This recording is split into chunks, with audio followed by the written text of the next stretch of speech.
I poured my heart into raising my grandson, trusting my daughter-in-law to honor his future, only to discover she'd forged my name as co-guardian to plunder his $100,000 trust fund.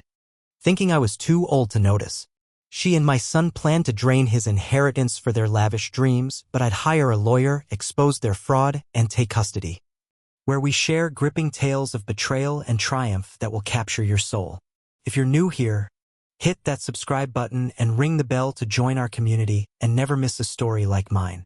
Now, let's wander through the misty mountains of my world.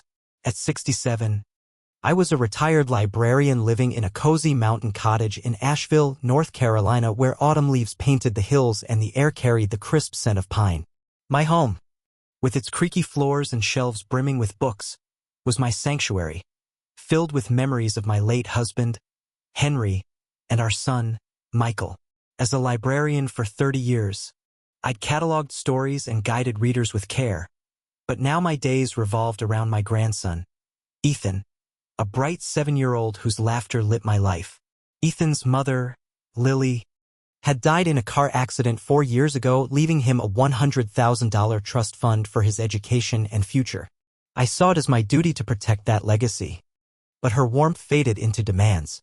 "Alice, Ethan's trust needs proper management," she'd say, her smile sharp.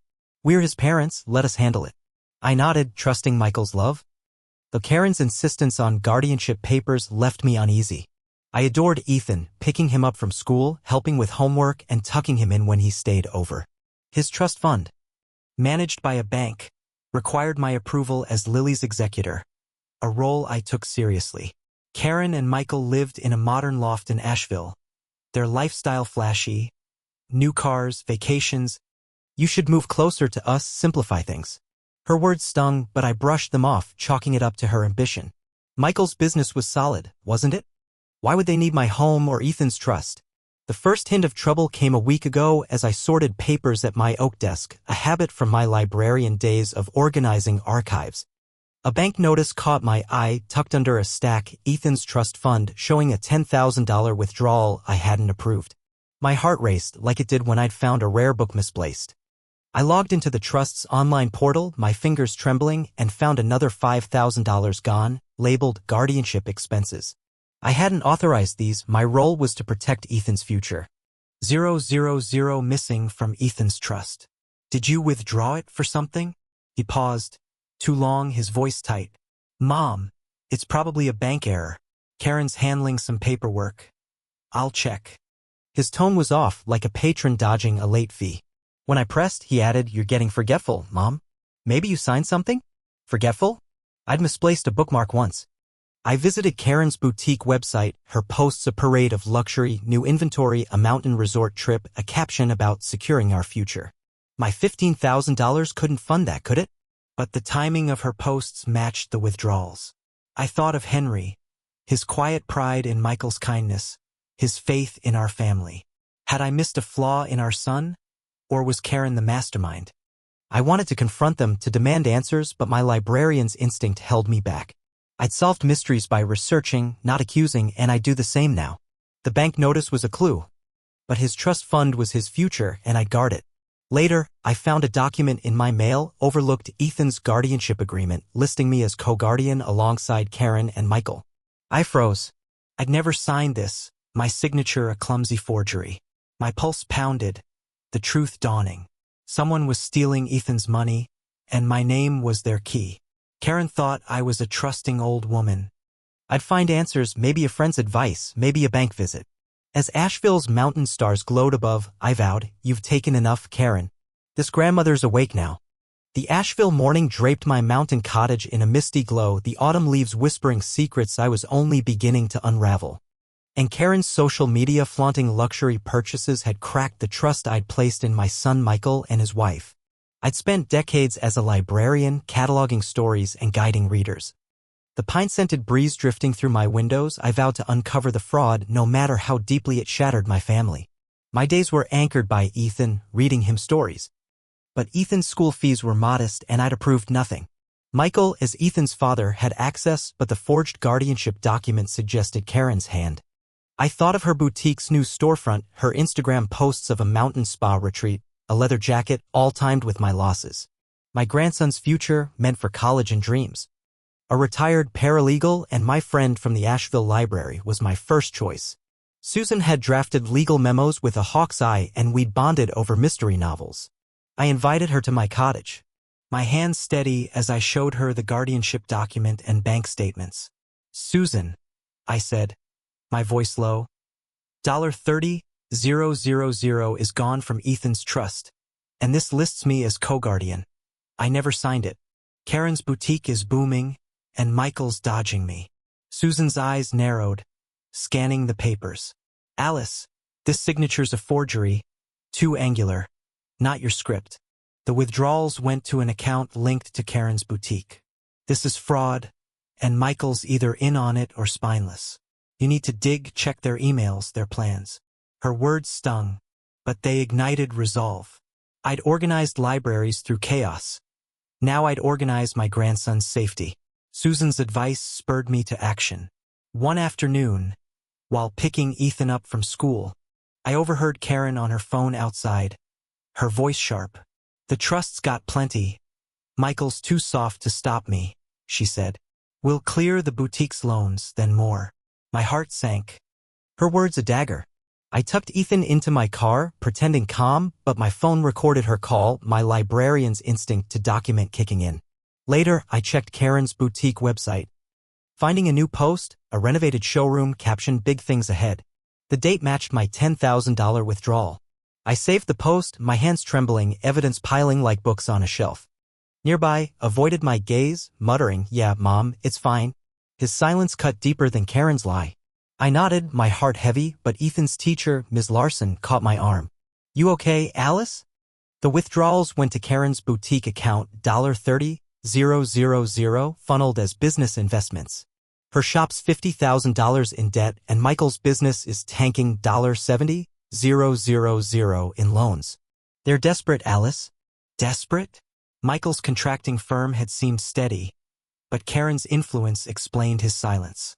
"What do I do?" I asked. Susan's tone hardened. "Get a lawyer, Alice. Protect Ethan's trust." My librarian's mind sharp.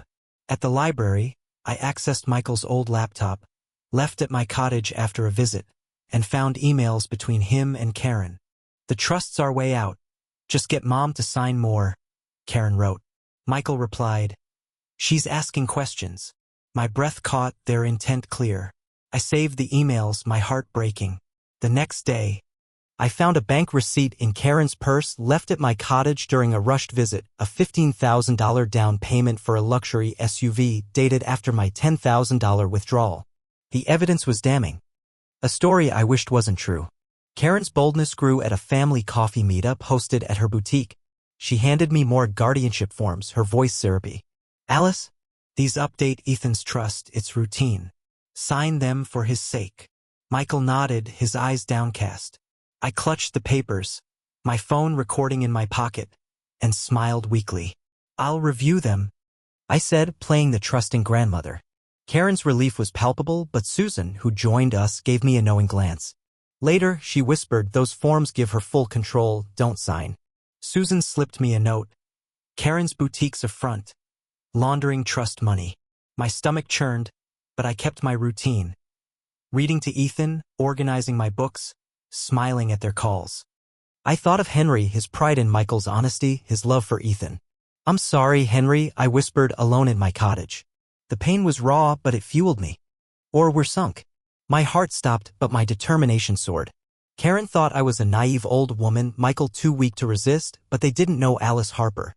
I'd cataloged stories through decades, loved Ethan through loss, trusted Michael through sacrifice. Tomorrow, I'd find a lawyer. Tomorrow, I'd start my fight. As Asheville's misty peaks glowed under the moon, I vowed, "You've stolen enough, Karen. Your fraud ends with me." The Asheville dawn bathed my mountain cottage in a golden haze. Its serene beauty a cruel contrast to the betrayal gnawing at my heart. Karen's forged guardianship document listing me as co-guardian to siphon $30,000 from Ethan's $100,000 trust fund. Her boutique's lavish upgrades and Michael's complicity. Get her to sign, or we're sunk. Had shattered the family I'd built through decades of love. I'd been a librarian, organizing stories with precision, but now I was piecing together a darker tale, one where my son and his wife stole my grandson's future. Susan's paralegal insight had confirmed the fraud. Her warning that Karen's boutique was a front for laundering trust money, a call to action. I was Alice Harper, a grandmother who'd raised Michael through grief and cherished Ethan's dreams. And I wouldn't let their greed prevail. As I stood in my book-lined home, the Appalachian breeze rustling my curtains, I vowed to build a case, not with despair, but with the resolve of a woman who'd faced loss and would protect her own. Susan, my trusted friend, had been my beacon. Her evidence of Karen's transfers a spark for justice. Each night, I gathered more proof, my librarian's mind cataloging every clue. I saved Karen's boutique posts, new inventory, a renovated showroom, each tied to Ethan's withdrawals. The bank receipt for a $15,000 SUV down payment, found in Karen's purse, was a cornerstone, proof she'd used Ethan's money for personal gain. Michael's email to Karen, "The trusts our way out," revealed their intent to drain more. But I needed a legal fortress to save Ethan's future and challenge their guardianship. Susan urged me to find a lawyer. "Alice," she said over coffee, her voice firm, "this is theft and fraud. A good attorney can void that guardianship, protect the trust, and fight for Ethan's custody. But you need more evidence, texts, recordings to seal it." Hiring a lawyer felt daunting, like stepping into a novel's uncharted chapter, but Susan recommended Rachel Cohen, a family law expert known for unraveling financial deceit. I met Rachel at her Asheville office, a quiet space with mountain views and legal tomes stacked high. "Mrs. Harper," she said, and Susan's trace of the transfers. I shared Ethan's trust fund, meant for his college and dreams, now funding their debts. Karen's boutique $50,000 underwater. Michael's contracting firm $70. Karen's used your forged signature to access Ethan's trust, and Michael's complicity makes him liable. We can challenge the guardianship, secure the trust, and seek custody. But we need to show intent, more proof. Can you play along, act trusting, until we're ready? Play along? I'd guided readers through complex texts, raised Michael through hardship. And I could play the doting grandmother while building my case. "I can," I said, my resolve firm as Asheville's peaks. Rachel outlined a plan. Lock down Ethan's trust, gather more evidence, and confront Karen and Michael at a school event in days, where they'd likely push for more control. Susan helped me contact the trust's bank, freezing further withdrawals with Rachel's legal order. The remaining $70,000 safe. My pension, modest but steady, was redirected to a new account, and Rachel drafted a trust for my cottage, shielding it from their grasp. My savings, small after years of helping Michael, were enough for Ethan's school supplies, my love for him my true wealth. Karen escalated first, her audacity chilling. At Ethan's school?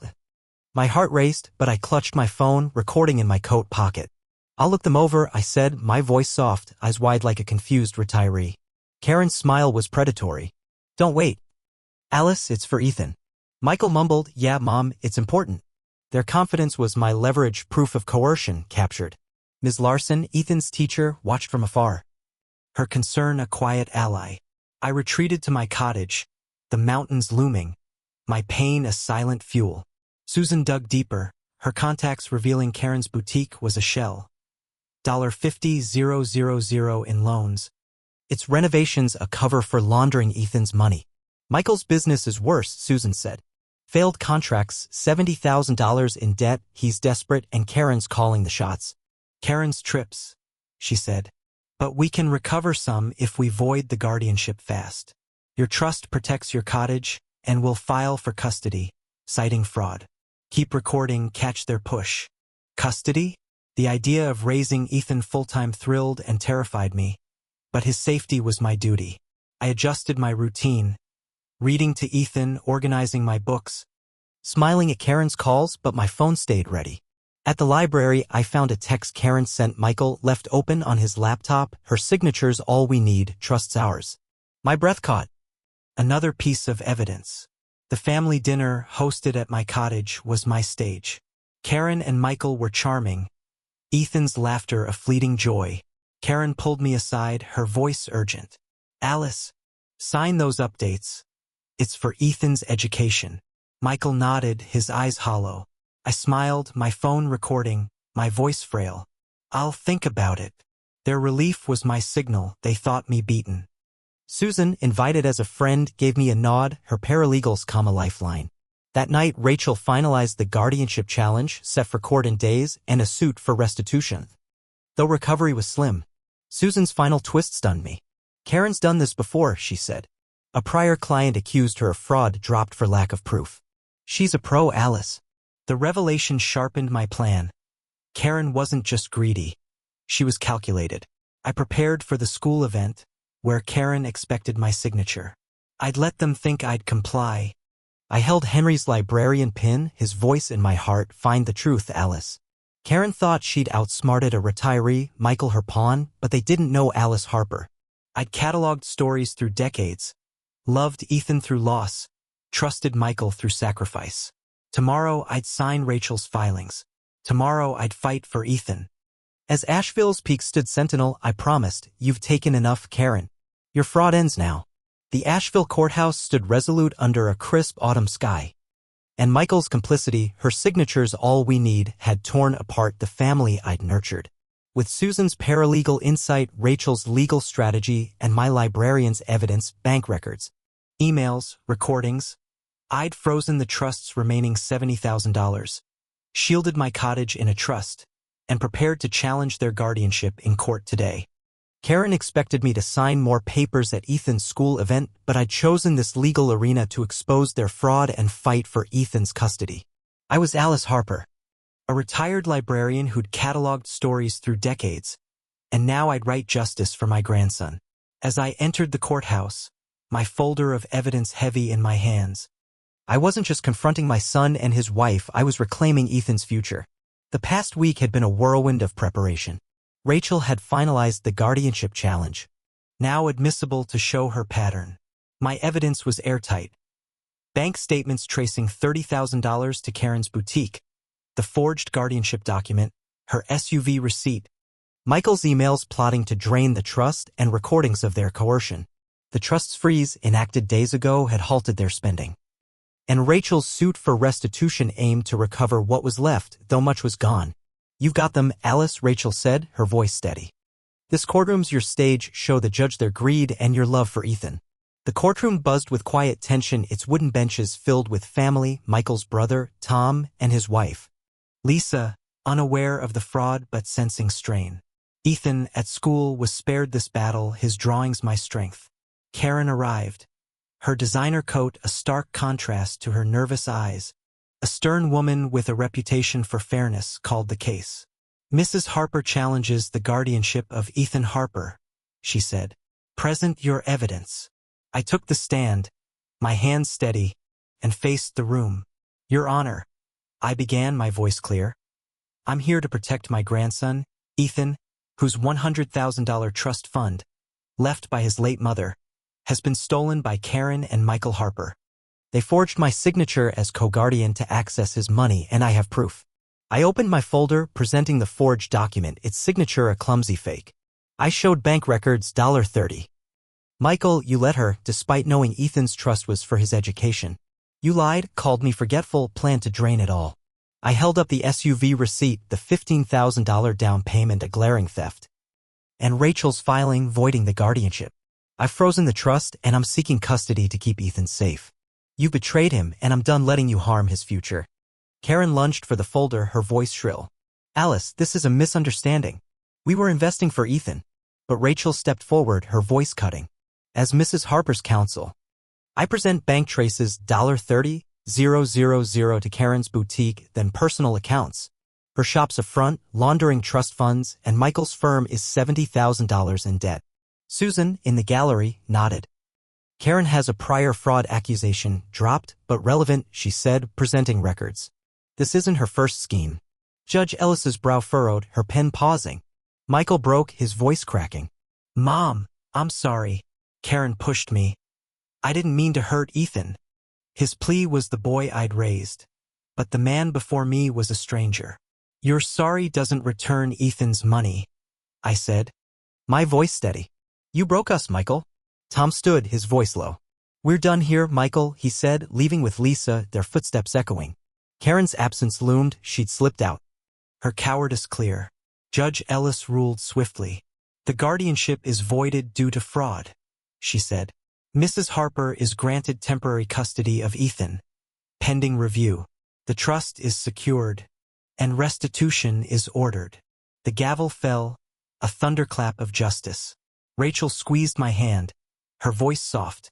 "You did it, Alice." I nodded, gathering my folder, the evidence now a victory. Asheville's mountains stood sentinel, their misty peaks a balm. Susan hugged me, her voice fierce. "You saved him, Alice." I smiled faintly, exhausted but unbroken. The courtroom was Karen's trap, but I turned it into my triumph, exposing their fraud to those they deceived. Michael's plea, "I'm sorry," lingered, but it was too late. He'd chosen Karen's ambition over Ethan's future. The librarian who'd faced her darkest chapter and rewritten it. The trial was over, but my story was just beginning. The Asheville evening wrapped around me as I left the courthouse. The mountain air crisp with the scent of pine and the promise of a new beginning. I'd stood before Judge Ellis, exposing Karen's forged guardianship that siphoned $30,000 from Ethan's $100,000 trust fund, her boutique's laundering scheme, and Michael's complicity, laid bare by bank records, emails, and recordings. With Susan's paralegal acumen and Rachel's legal precision, I'd voided their guardianship, secured Ethan's trust, and won temporary custody, leaving Karen and Michael to face their financial ruin. Michael's plea, "Mom, I'm sorry," had echoed, but it couldn't mend the bond he'd broken. I was Alice Harper, a retired librarian who'd cataloged stories and now rewritten my own, and as I drove through Asheville's misty peaks, Ethan's laughter filling the air as we read his favorite pirate tale. At 67, I'd become his full-time guardian, its funds earmarked for his college and dreams. My modest pension and savings, bolstered by a small community fundraiser from the library, covered our needs, and my cottage, locked in Rachel's trust, remained our haven. I hung Henry's librarian pin by my desk, its gleam a reminder of the strength I'd summoned to protect my grandson. Karen and Michael's downfall was swift. The evidence, bank traces, my testimony, Rachel's filings, undeniable. Karen's boutique collapsed under $50,000 in debt, its assets ceased to settle loans. Their loft was sold, leaving them in a cramped rental, their marriage fracturing under blame. An Asheville news report, overheard at the library, detailed their ruin. Karen, jobless, estranged from her social circle. Michael, working low-wage jobs, his family ties severed after Tom cut contact. I waited for the ache of a mother's heart, the urge to rescue my son. But it didn't come. Michael had chosen Karen's greed over Ethan's future, and I'd chosen my grandson over his remorse.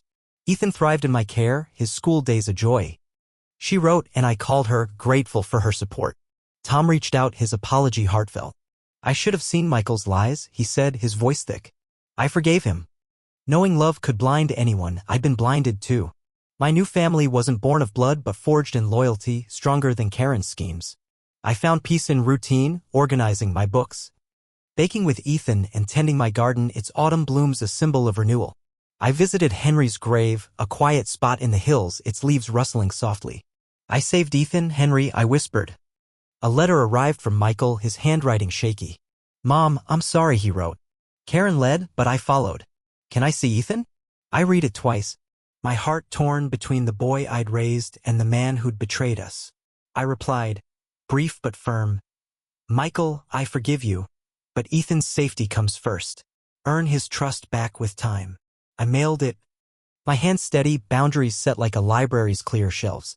Karen's voicemail, left weeks later, was deleted, her voice a shadow I'd outrun. "Their marriage dissolved," Tom said.